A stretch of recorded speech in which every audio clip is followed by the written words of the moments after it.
कृष्णा। जय जय श्री राधे भक्तों आज हम बात करेंगे अश्विन मास के शुक्ल पक्ष में पड़ने वाली एकादशी पापांकुशा एकादशी के बारे में। तो इसके महात्म क्या है, इसकी कथा क्या है, ये सब हम जो है सुनेंगे।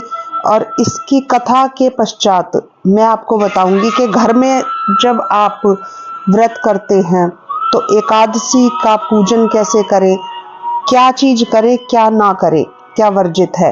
तो ये इसके महात्म कथा के पश्चात मैं आपको बताऊंगी, तो इसलिए पूरी वीडियो में बने रहिएगा। उस सबसे पहले हम जानते हैं कि एकादशी कौन सी तिथि को पड़ रही है, क्या समय है इसका और क्या ही इसका पारण मुहूर्त रहेगा। तो भक्तों इस बार की अश्विन मास के शुक्ल पक्ष की जो एकादशी है पापांकुशा एकादशी, वो पड़ रही है 3 अक्टूबर 2025 शुक्रवार को। तो 3 अक्टूबर 2025 शुक्रवार को हमें इसका व्रत करना है। देखिए एकादशी आरंभ हो रही है 2 अक्टूबर को शाम 7:11 से और समापन इसका हो रहा है 3 अक्टूबर 2025 शुक्रवार को जो है शाम 6:34 पर इसका समापन हो रहा है। तो उदया तिथि से युक्त जो एकादशी मिल रही है जिसका हमें व्रत करना है वो है दिन शुक्रवार 3 अक्टूबर 2025 को हमें व्रत एकादशी का रखना है। बहुत ही सुंदर और बहुत ही शुभ योग वाली एकादशी अब की बार पड़ रही है भक्तों। वैसे पापांकुशा एकादशी का बहुत बड़ा मातम है, क्योंकि जैसे इसका नाम है वैसा ही जो है इस एकादशी में गुण है भक्तों। और सबसे अच्छी बात है श्रवण नक्षत्र। अब की बार एकादशी के दिन अगर श्रवण नक्षत्र पड़ जाए भक्तों तो ये कहते हैं कि बहुत ही शुभ योग लेके आता है और उसका महात्म एकादशी का व्रत का महात्म जो है वो और ज्यादा बढ़ जाता है। तो इसलिए ये जो है व्रत है बहुत ही शुभ होने वाला है, क्योंकि श्रवण नक्षत्र से युक्त एकादशी है। तो इसलिए उदया तिथि के तिथि 3 अक्टूबर 2025 को व्रत करें भक्तों। आइए अब हम चलते हैं इसकी कथा में और महात्म में। देखिए भगवान श्री कृष्ण युधिष्ठिर जी को बता रहे हैं। युधिष्ठिर जी पूछ रहे हैं कि हे प्रभु, अश्विन मास के जो है शुक्ल पक्ष की जो एकादशी है उसका नाम क्या है और उसके व्रत करने से कौन कौन से फल मिलते हैं, ये कृपा करके मुझे बताइए। उस पर भगवान श्री कृष्ण कह रहे हैं कि हे राजन, अश्विन मास के शुक्ल पक्ष की एकादशी का नाम पाशांकुशा एकादशी है। इस व्रत के करने से जो है समस्त पाप नष्ट होते हैं और करने वाला जो इस व्रत को करता है उसे अक्षय पुण्य प्राप्त होता है। अक्षय पुण्य का वो मनुष्य भागी हो जाता है जो इस एकादशी के व्रत को धारण करता है। तो देखिए भक्तों, और क्या ही चाहिए हमें जीवन में, सारे अब तक के किए हुए पाप नष्ट हो जाएं और जो इस एकादशी को करने से जो पुण्य मिलता है वो कभी नष्ट ही नहीं होता।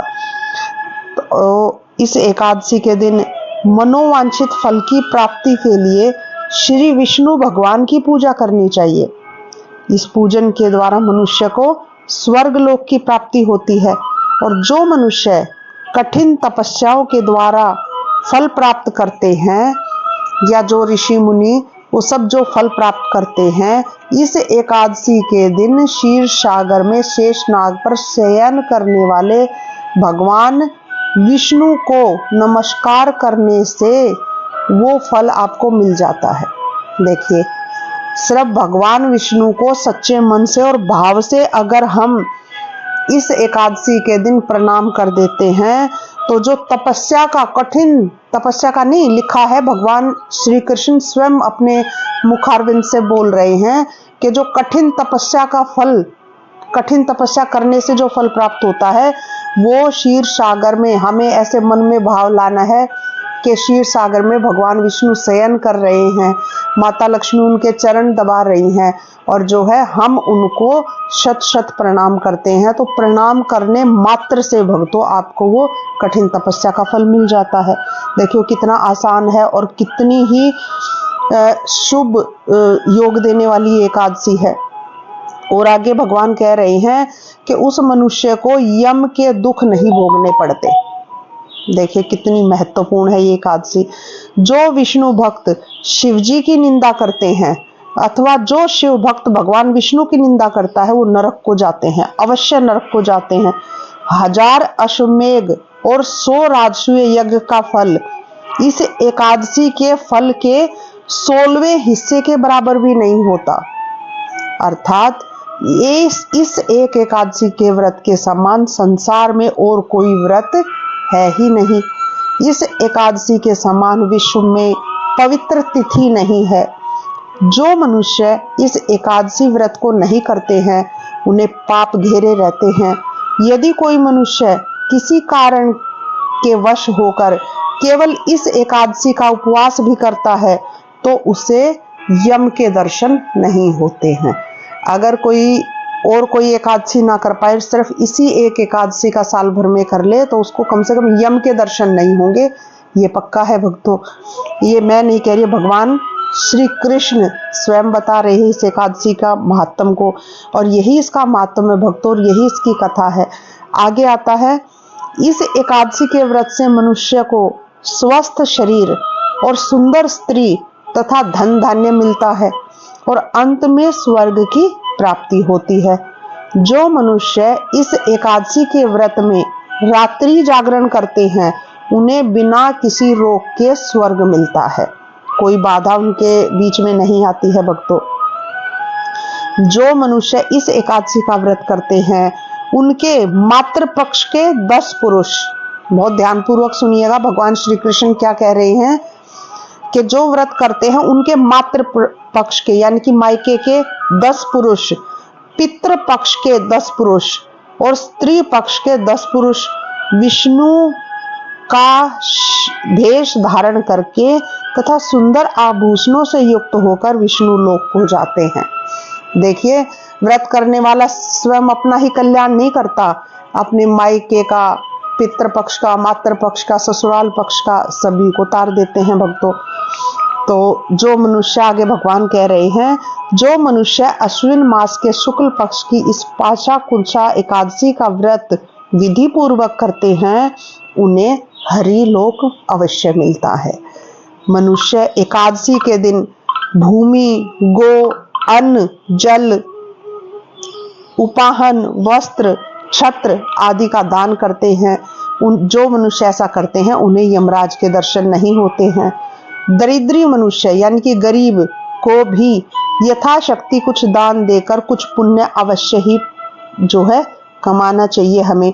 जो मनुष्य तालाब, बगीचा, धर्मशाला, प्याऊ, अन्न क्षेत्र आदि बनवाते हैं उन्हें यम के दुख नहीं मिलते। वह मनुष्य इस लोक में स्वस्थ दीर्घायु वाले पुत्र और धन धान्य से पूर्ण होकर के परम सुख को भोगते हैं और अंत में स्वर्ग लोक को प्राप्त करते हैं। जो मनुष्य ऐसे कार्य करते हैं भक्तों, तो हे राजन, भगवान श्री कृष्ण कह रहे हैं कि हे राजन, इन सब का सारांश यही है कि जो मनुष्य धर्म करते हैं यानी कि धर्म से अपना जीवन व्यतीत करते हैं, पाप नहीं करते हैं और इस व्रत को कर ले तो उन्हें सुख मिलता है, और जो अधर्मी हैं उनको अवश्य ही दुर्गति भोगनी पड़ती है, इसमें कोई संशय नहीं है। तो यहाँ पर ये इसकी एकादशी के व्रत की कथा और महात्म समाप्त होता है भक्तों। बोलिए जय जय श्री कृष्णा, जय जय श्री राधे। और जैसा मैंने आरंभ में आपको कहा था कि एकादशी व्रत को कैसे करें, कैसे अगर आप व्रत कर रहे हैं तो घर में संशय ना रखें, घर में पूजन कैसे करें। देखिए, प्रातः सूर्योदय से पहले आपको उठना है। उठ के सबसे पहले अपने नित्य कर्म करके, शौच आदि करके, सुबह जल्दी उठ करके स्नान करें, शुद्ध हो जाए, स्वच्छ वस्त्र पहने। उसके बाद फिर अपने मंदिर में जाएं, मंदिर को स्वच्छ करें। मंदिर को स्वच्छ करके भगवान विष्णु के समक्ष व्रत का संकल्प लें कि मैं जो है आपका ये एकादशी का व्रत करने जा रही हूँ, भगवान आप ही इसको पूर्ण करें, मुझे इसका पूर्ण फल प्रदान करें, कृपा करें। और आज मैं पूरा दिन करने जा रही हूँ, मेरे अंदर इतना सामर्थ्य नहीं है प्रभु, आप ही इसको पूर्ण करवाएंगे। इस तरह से जो है आप थोड़ा सा जल और पुष्प लेकर के हाथ में संकल्प लें। व्रत में संकल्प बहुत आवश्यक है, कोई भी आप व्रत क्यों ना करें भक्तों, संकल्प आप अवश्य लें। उसके बाद फिर भगवान विष्णु और माता लक्ष्मी की जो है तस्वीर को स्थापित करें। उसके बाद अगर आपके पास विष्णु और लक्ष्मी की नहीं है तो कान्हा जी और राधा जी हैं उनकी, और लड्डू गोपाल हैं, कोई भी हैं उनकी जो है आप विष्णु भगवान का जो भी रूप है आप उनकी जो है मूर्ति रखें और उनको पंचामृत और गंगा जल से जो है उनका अभिषेक करें। फिर स्वच्छ जल से उनको स्नान करवा करके फिर पंचामृत और गंगा जल से विष्णु भगवान का अभिषेक करके फिर स्वच्छ जल से स्नान करवाएं। उसके बाद भगवान को पीला चंदन और पीले फूल अर्पित करें। दिया जलाएं, घी का दिया जलाएं। तुलसी पत्र जो है पूजा में अवश्य शामिल करें भक्तों एकादशी के दिन, क्योंकि भगवान विष्णु को तुलसी बहुत ज्यादा पसंद है। बिना तुलसी के भगवान भोग भी ग्रहण नहीं करते हैं, तो तुलसी पत्र। और एक ध्यान देने योग्य बात है, एकादशी के दिन तुलसी तोड़ना वर्जित है, इसलिए पहले दिन आप तुलसी कभी भी बासी नहीं होती है भक्तों। तुलसी, बेलपत्र ये कभी भी बासी नहीं होते हैं, तो आप पहले दिन इनको तोड़ करके रखें। जो किसी कारणवश भक्त अगर भूल गए हैं तो एकादशी के दिन फिर वो कैसे भोग लगाएंगे, कैसे तुलसी चढ़ाएंगे, तो वो क्या करें, अपने क्यारे में जा करके गमले में से जो भी पत्र अपने आप से टूट के गिरा हो आप उसको उठा करके ला सकते हैं, चाहे वो आधा सूखा भी हो या जैसा भी हो, तो आप तुलसी अवश्य जो है भगवान उसको ग्रहण करते हैं। अब भोग लगाएं। भोग क्या लगाएं, पंजीरी और पंचामृत का भोग लगाएं, भगवान को बहुत पसंद है इस एकादशी पे। मंत्र जाप अवश्य करें। ओम नमो भगवते वासुदेवाय मंत्र का जाप करें। एक चीज मैं बता देती हूँ कि मैंने बहुत सारे जो है लोगों के मुख से सुना है, ओम नमो भगवते वासुदेवाय मंत्र सिर्फ इतना है भक्तों। लोग क्या करते हैं, ओम नमो भगवते वासुदेवाय नमः, पीछे नमः लगाते हैं, तो जो मंत्र जितने अक्षर का है उसमें नमः 2 अक्षर और जुड़ जाते हैं, तो मंत्र का कोई मतलब ही नहीं रहता। तो नमो जब हमने पहले लगा दिया है ओम नमो, तो हमें अंत में नमो लगाने की, मंत्र में 2 अक्षर और ऐड करने की आवश्यकता नहीं है, मंत्र का प्रभाव नहीं रहता है भक्तों। तो इसलिए बहुत ध्यान पूर्वक मंत्र जब भी आप जाप करें तो उसको सही उच्चारण और जैसा जितना मंत्र है उसको उतना ही लेकर के आप जप करें। ये ध्यान रखने योग्य बहुत बड़ी बात है, क्योंकि जो आप पूजा करते हैं, अर्चना करते हैं, उसका फल आपको अवश्य मिलना चाहिए, तो वो सही तरीके से होगी तभी आपको फल प्राप्त होगा। तो मंत्र है, मैं एक बार और दोहरा देती हूँ, ओम नमो भगवते वासुदेवाय, सिर्फ ये मंत्र है भक्तों, इसका जप करें। उसके पश्चात अगर आप चाहते हैं और पूजा करना तो विष्णु सहस्त्र नाम का पाठ करें शुद्ध उच्चारण के साथ, और उसके बाद भक्तों आरती करें, भगवान विष्णु और लक्ष्मी जी की आरती करें। और फिर आरती से पहले कथा महात्म अवश्य सुने या पढ़ें, उसके बाद आरती करें। अब एकादशी के दिन भक्तों पूरा दिन आपको व्रत रहना है। व्रत के दौरान और रात्रि में जागरण का बहुत बड़ा महत्व है भक्तों। देखिए, जो भक्त एकादशी के दिन चाहे व्रत करे या ना करे रात्रि जागरण करते हैं, उनको स्वर्ग की प्राप्ति, ये मैं नहीं कह रही हूँ, भगवान श्री कृष्ण कह रहे हैं। हर एक एकादशी की कथा में रात्रि जागरण का बहुत बड़ा महत्व है भक्तों।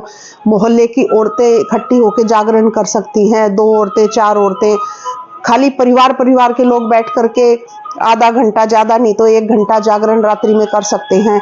और अगर कोई अकेला भी है तो वो भी भजन सुन सकता है, कथाएं पढ़ सकता है बैठ करके मंदिर में, या फिर मंत्र जप कर सकता है। जागरण उसी को कहते हैं कि आप बैठे हो और भगवान के ध्यान में हो, चाहे वो भजन द्वारा, कीर्तन द्वारा, कथाओं द्वारा, मंत्र द्वारा, जैसे भी हो, आप भगवान के लिए जाग रहे हो और उनके नाम का जप कर रहे हो, उनका भजन कर रहे हो, उनकी कथाएं सुन रहे हो, तो यही जागरण का मतलब होता है भक्तों। तो आप चाहे अकेले हो, परिवार के साथ हो, पड़ोस के साथ हो, जैसे भी हो, रात्रि जागरण एकादशी को अवश्य करें, बहुत बड़ा फल है इसका। क्या ना करें इस व्रत के दौरान, अनाज का सेवन नहीं होता है इस व्रत में भक्तों। अनाज व्रत हम खोलते भी हैं तो भी अनाज का सेवन जो है इस व्रत में पूरा दिन नहीं होता है। तामसिक भोजन नहीं होता है, घर में ही ना करें।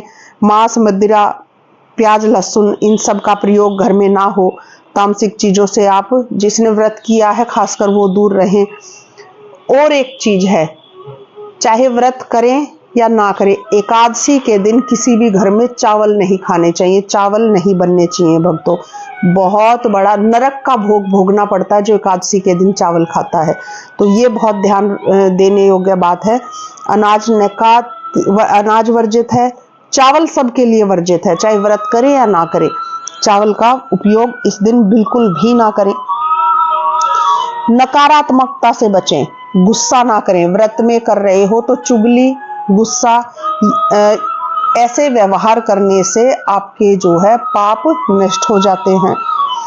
दिन में ना सोएं, कोशिश करें जिस दिन व्रत करें। ये तो एकादशी के व्रत का मैं आपको बता रही हूँ, लेकिन व्रत कोई भी हो भक्तों, व्रत का मतलब सिर्फ और सिर्फ भूखा रहना नहीं होता। ये एक व्यवस्था है, अच्छी बात है। हम जब भूखे रहते हैं, कम, जैसे संत लोग हैं वो कम भोजन करते हैं तो आलस्य नहीं आता, निद्रा नहीं आती और वो भगवान का नाम जप करते रहते हैं। तो इसीलिए दिन में ना सोएं। भूखा रहने का मतलब यही है व्रत करने का। बहुत अनाप शनाप ना खाएं, पूरा दिन मुंह ना चलाएं। एक बार दो बार कुछ ले सकते हैं, नहीं तो एकादशी का व्रत तो भक्तों निर्जला भी होता है। लेकिन अभी वो समय नहीं है, सब दवाइयों पे हैं, शरीर ठीक नहीं है, तो आप चाय ले सकते हैं, फल ले सकते हैं। अनाज नहीं आपको लेना है। नमक नहीं होता है, लेकिन अगर किसी का बीपी की अगर किसी को प्रॉब्लम है तो वो सेंधा नमक प्रयोग कर सकते हैं, लेकिन उसको बार बार ना खाएं। तो लेकिन और पूरा दिन श्वास श्वास में जो है भगवान का नाम जप करते रहें भक्तों। कथाएं सुनते रहें, सुने पढ़ें, जैसा भी करें। और एक अंत में बात है दान का। दान का एकादशी व्रत के दिन बहुत बड़ा महत्व है। बहुत ज्यादा नहीं हो सके तो अपने घर से थोड़ा सा अन्न या कुछ वस्त्र या थोड़ा सा धन जो है ये आप दान कर सकते हो। लेकिन दान क्या क्या कर सकते हो, देखिए, वस्त्र, अन्न, धन, तुलसी का पौधा, मोर पंख, ये दान करना इस दिन बहुत शुभ माना जाता है भक्तों। लेकिन दान उसी को करें जो इसका पात्र हो। जिसको उस दान की महत्ता ही नहीं पता हो उसको दान ना करें। व्रत खोलना बहुत जरूरी है। इसमें पारण मुहूर्त में ही व्रत खोले भक्तों। ये गलतियां लोग करते हैं, पूरा दिन भूखा रहेंगे, सारे काम करेंगे, लेकिन पारण मुहूर्त का ध्यान नहीं रखते हैं। द्वादशी तिथि में सुबह उठ करके, जो मैंने आरंभ में आपको समय बताया है, मैं हर एकादशी के व्रत में पारण मुहूर्त जो है का समय जो है वो पारण का समय वो जरूर रखती हूँ। तो पारण मुहूर्त के समय के अंतर्गत ही आपको व्रत खोलना चाहिए। और अगर आप जो है कथा ब्राह्मणों से सुनते हैं इसकी एकादशी की, तो दान दक्षिणा दे करके भगवान उस ब्राह्मण को भोजन करवाएं। ये बहुत बड़ा जो है इसका मातम है भक्तों, बहुत ही ज्यादा पुण्य फलदायक है। नहीं तो वैसे ही मंदिर में ब्राह्मण को जो है दक्षिणा, वस्त्र, जो आपका मन करे, देखिए दान की तो कोई सीमा होती नहीं है, कम हो या ज्यादा हो उससे कोई अंतर नहीं पड़ता है। तो आप वो एकादशी के दिन अवश्य करें और बहुत ही पुण्य लाभ प्राप्त करें। और अंत में मैं कहूंगी कि इस वीडियो को ज़्यादा से ज़्यादा शेयर करें, सबके साथ मेरे चैनल को सब्सक्राइब करें और साथ में बोलें जय जय श्री कृष्णा, जय जय श्री राधे भक्तों।